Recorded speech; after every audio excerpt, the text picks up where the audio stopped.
Alhamdulillah, adem rasanya ya. Adem deket AC. Iya, AC-nya. Subhanallah. Iya. Lagunya enak, yang membawakan juga enak. Iya. Mulai sombong. Yang membawakan sana ya? Iya, maksudnya? yang Oh, iya. membawakan itu. Saya kira membawakan apa kata Ustadz. Bukan. Tapi pemirsa, Iya. sebelum kita jawab tadi pertanyaan penelpon sebelum pariwara tadi, Ya. kita ada tayangan dulu nih. Ya, kita lihat nih. Sedekah yang diliput. Oh, yang diliput. Iya, iya. Oke. Gede soalnya sedekahnya nih. Oh, gitu ya. Nah, Pangeran Al-Walid sedekah 426 triliun rupiah.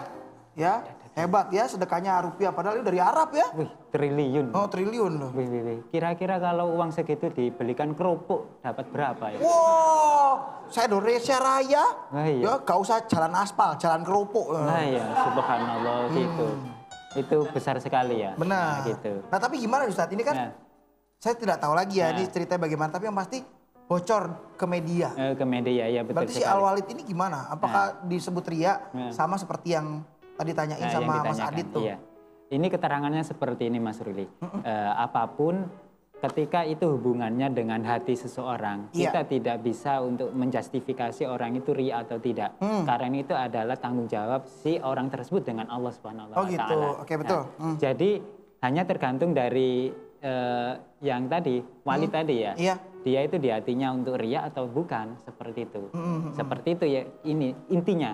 Jadi kita tidak ada hak untuk mengatakan dia itu ria atau bukan, seperti itu. Karena itu hubungannya Pak Walidnya dengan Allah Subhanahu wa taala, seperti itu. Ini berarti ini kan balik lagi ke niatnya. Kita nggak bisa niatnya. menilai ya. Kita tidak tahu kan niatnya orang tersebut itu seperti Betul. apa ya. Bisa jadi memang dia sudah berusaha untuk menyembunyikan. Tapi media yang Iya, yang bocor. Bocor ya. Seperti Nah, itu. ini ada fenomena menarik. Mungkin biasanya terjadi. Pertanyaannya Pak Adi tadi.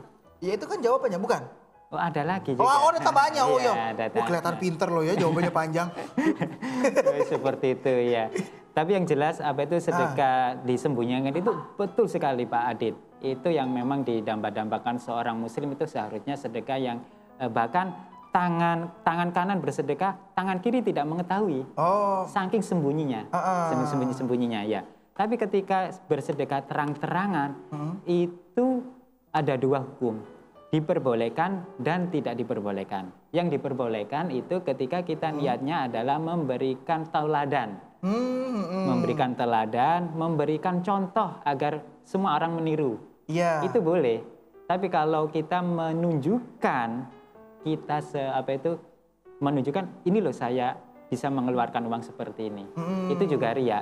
Nah, ketika ini wilayahnya dari hatinya Pak Adit sendiri. Iya. Pak Adit ini merasa ingin dipuji atau ingin orang sekitar melakukan hal yang sama seperti Pak Adit, ingin ditiru. Malah bisa jadi gini, misalnya, saya mau sedekah pendapatan saya 10%-nya misalnya. Nah, gitu. Yang kelihatan orang biar ditiru. Tapi betul. kenyataannya yang sembunyi-sembunyi itu udah 20%. Ya, itu. Itu yang lebih bagus berarti ya. Banyak orang seperti itu. Makanya ketika orang yang suka bersedekah, kadang-kadang itu nggak malah miskin, malah kaya. Seperti itu. Oh gitu ya. Biasanya yang miskin rambut terus kaya rambut gitu bisa seperti itu. Untuk ada yang nanya nih. Kalau nggak perang kita. Masalah yang tadi untuk yang disebarluaskan lah kasarnya untuk masalah sedekah itu. Ada suatu masalah di situ harus ngerti siapa yang sedekah. Seperti contohnya waktu di masjid ya. Oh iya. Sedekah untuk biasanya kan hamba Allah, tapi kadang sekarang sudah nggak boleh hamba Allah, harus disertakan dengan nama dan nominalnya. Nah itu gimana Ustadz? Oh gitu. Iya, takut kalau semuanya hamba Allah nanti takutnya ini siapa itu. Terus ada nominalnya, ini beneran apa enggak? Takutnya nanti malah diselewengkan, mungkin gitu ya maksudnya ya. Betul sekali. Itu gimana Ustadz? Nah ini baru pertanyaan bagus juga. Iya, langsung jawab. Iya, Pak Adit juga tadi pertanyaan bagus, ini juga bagus. Nah, biasanya memang dalam takmir masjid ya, Mas Ruli.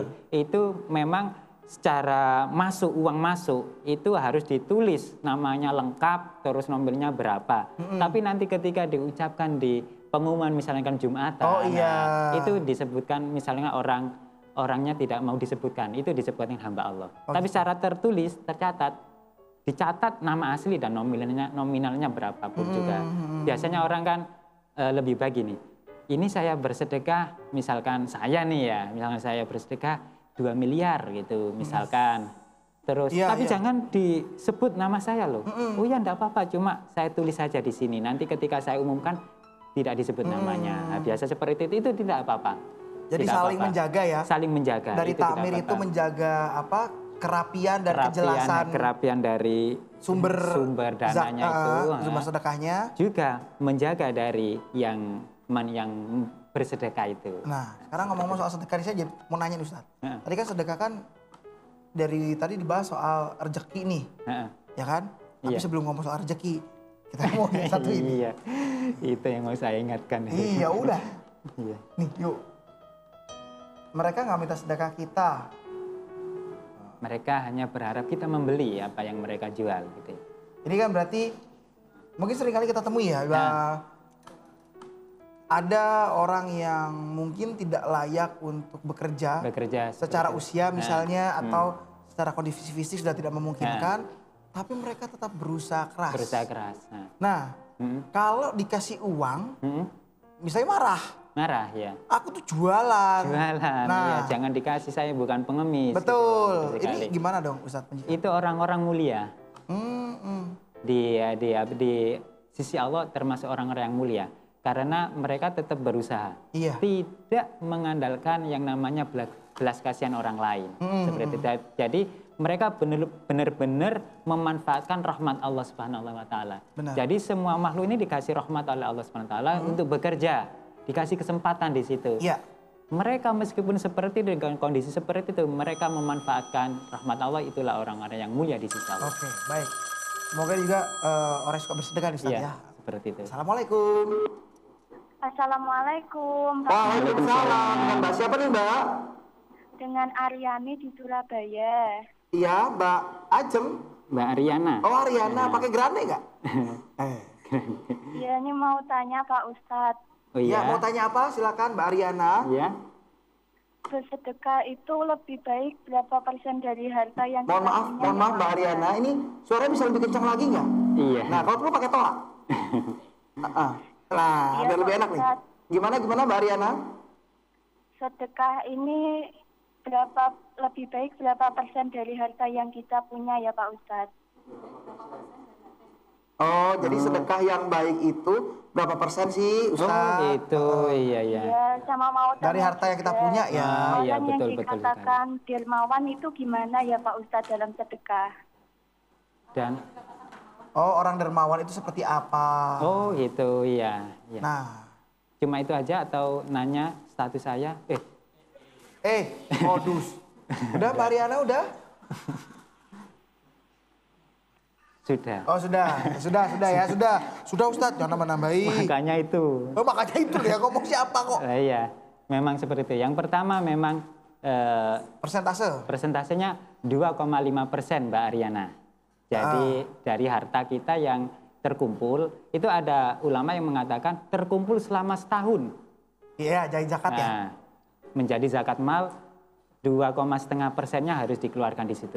Tapi kalau hitungannya biar tidak ribet, setiap kali Mbak Aryana gajian, dapat duit lah ya, yang halal atas kerja keras kita. Atas kerja keras kita, itu disisihkan 2,5%-nya. Misalkan 3 juta ya. Misalnya, 1 juta ya gampang hitungannya, 1 juta ya, 2,5%-nya berapa? 25.000. Nah, 25.000 itu. Kan sangat mudah ya, sangat kecil ya.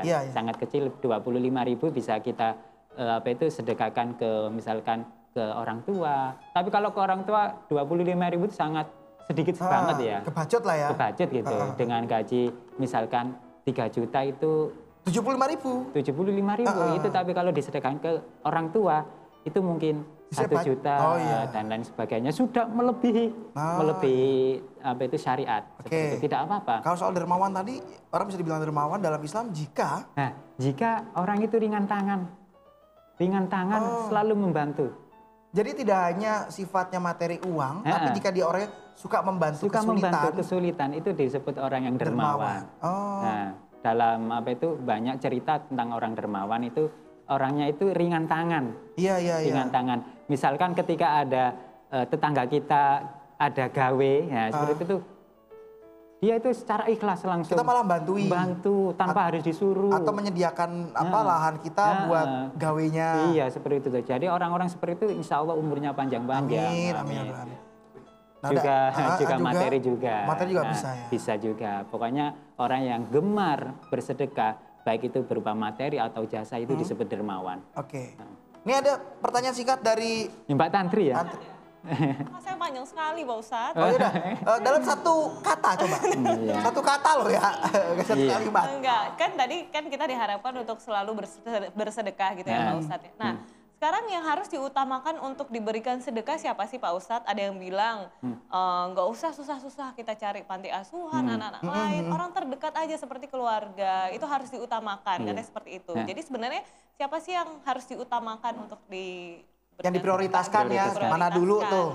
Bagus nih Ustadz pertanyaannya. Ini baru nilainya 90. Wow, besok langsung cum laude. Iya Pak Ustadz ya, kenapa? Iya, ndak remedi. Daher. Lama.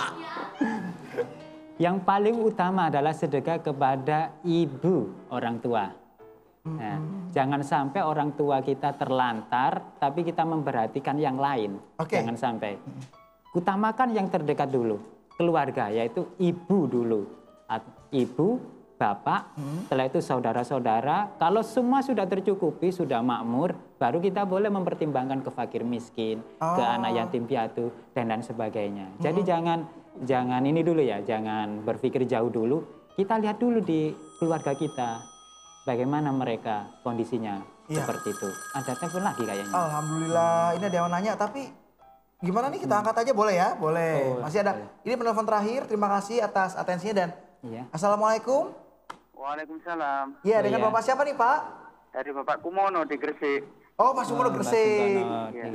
Suara seperti Pak Hasan ya soalnya. Gimana Pak Sumono? Begini Pak Ustadz, saya mau tanya ini. Iya. Kalau di tempat saya itu kan ada orang amal ke masjid, itu kan pasti diumumkan. Itu hukumnya itu gimana gitu Pak Ustadz? Diumumkan, mohon maaf Bapak, yang mengumumkan orang yang bersedekah atau takmirnya? Ya, pengurus masjid gitu. Pengurus masjid. Menyebabkan riya atau tidak? Gitu ya. Iya. Ini jawabannya, saya jawab boleh ya Ustadz ya? Boleh. Jawabannya Bapak besok nontonnya dari jam 7 ya? Tadi udah dibahas soalnya sama Ustadz. Gitu. Tapi nggak apa-apa dijawab lagi. Saya jawab singkat aja ya. Itu tidak apa-apa, apa itu Bapak Kumono ya? Oh iya, Sumono. Bapak Kumono apa Sumono? Kumono ya, Kumono. Bapak Kumono, tidak apa-apa. Asalkan yang bersedekah kita itu tidak ada niatan untuk riya. Misalkan kita sudah mengatakan, Pak jangan diumumkan nama saya seperti itu. Tapi takmir masjid tetap mengumumkan. Jadi itu kita lepas. Lepas hukum di situ. Yang pasti dari kita udah menjaga agar tidak riya. Agar tidak riya. Kalau memang biasanya di takmir itu menyebutkan nama-nama kita, itu menyebabkan seseorang berbondong-bondong bersedekah, tapi agar untuk disebut itu takmirnya yang harus diperbaiki, harus diingatkan seperti itu, biar tidak memicu seseorang bersedekah hanya untuk disebut namanya. Kesimpulannya Ustaz? Kesimpulannya adalah bersedekahlah kepada seseorang atau yang keluarga yang terdekat dulu, baru kita memperhatikan sekeliling kita seperti itu. Karena sedekah, ingat, sedekah ini manfaatnya banyak sekali. Yang pertama adalah menambah umur kita, terus menambah rezeki kita, dan yang terakhir adalah mencegah bencana bagi kita, seperti tolak balak. Mungkin hanya 3 ini aja biar teringat terus. Benar. Tidak banyak-banyak. Biar kita panjang umur, mudah rezeki, terhindar dari bencana. Misalkan besok kita ditakdirkan kena bencana. Misalnya kecelakaan. Insya Allah dengan bersedekah kita cuma diprepet. Cuma gitu aja. Insya Allah. Itu manfaat dari sedekah kita karena ikhlas. Alhamdulillah. Semoga setelah acara ini berlangsung, banyak pemirsa di rumah yang semakin banyak sedekahnya ya. Iya, amin. Teman-teman Star Kudus juga jangan lupa sedekah ya. Jangan lupa lo gratis lo nanti ya. Oh ya ampun. Ini antara sedekah sama nohok lo ya. Makanya itu. Apa kata Ustaz Tancene ya. Oke pemirsa, kita akan kembali lagi besok. tanggal yang pasti Pak Ustadz. Dibales. Ini. Udah siap tuh sedekahnya buat Gak apa-apa, sumbang. calonnya nyusul aja tapi tanggalnya ditentukan. Tanggalnya aja kapan dulu, Ustadz? Tanggalnya udah ada? Tanggalnya tanggal 11. 11 apa? Ya. Juli. Tahun? Tahunnya belum tahu. Insya Allah, insya Allah. Ya Allah, ya Allah, sabar Ustadz, ya ampun. Kita doain ya, amin ya. Amin, amin. Amin, yang rapi. Oke, bisa sampai jumpa di tayangan spesial Cakrawala Malam Bios TV edisi Tahun Baru.